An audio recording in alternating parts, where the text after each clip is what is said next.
Bonjour nation lyonnaise. Paulo Fonseca fait le point sur le mercato de l'OL et attend 2 recrues dès la semaine prochaine.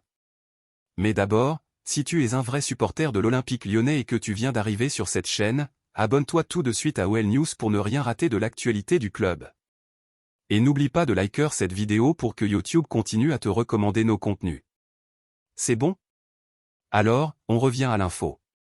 Dans une interview accordée au journal Le Progrès, Paulo Fonseca a livré une mise à jour très attendue sur la situation du mercato lyonnais.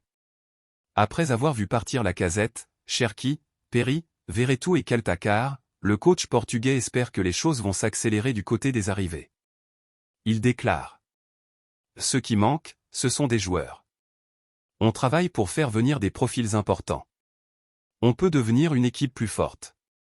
L'effectif actuel n'est pas suffisant. Fonseca insiste particulièrement sur le manque criant d'options offensives.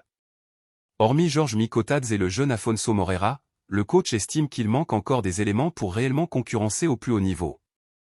Il évoque aussi le besoin d'un nouveau gardien, après le départ de Lucas Perry. Même si je suis très content de Rémi Descamps, il nous faut un gardien au profil similaire à Lucas. Un joueur qui participe au jeu, solide sur sa ligne, avec de la personnalité. Mais les choses pourraient vite bouger. L'OL serait proche d'un accord avec Tyler Morton, milieu de terrain anglais. Et prêt à débourser 7,5 millions d'euros pour Pavel Sulk, attaquant tchèque très prometteur. Paulo Fonseca reste optimiste. Il nous reste 2 semaines avant le début du championnat. J'espère qu'on aura 2 nouveaux joueurs dès la semaine prochaine. Et d'ici la fin du mercato, je pense qu'on aura l'équipe qu'on veut, mais ce n'est pas facile. Alors, selon toi, ces renforts suffisent-ils à faire de l'OL un candidat sérieux pour cette saison? Ou faudra-t-il encore frapper fort dans les derniers jours du mercato? Pour ne rien rater des prochaines actus chaudes du mercato lyonnais, laisse ton like, active la cloche et abonne-toi à OL News. C'était un câlin et un au revoir.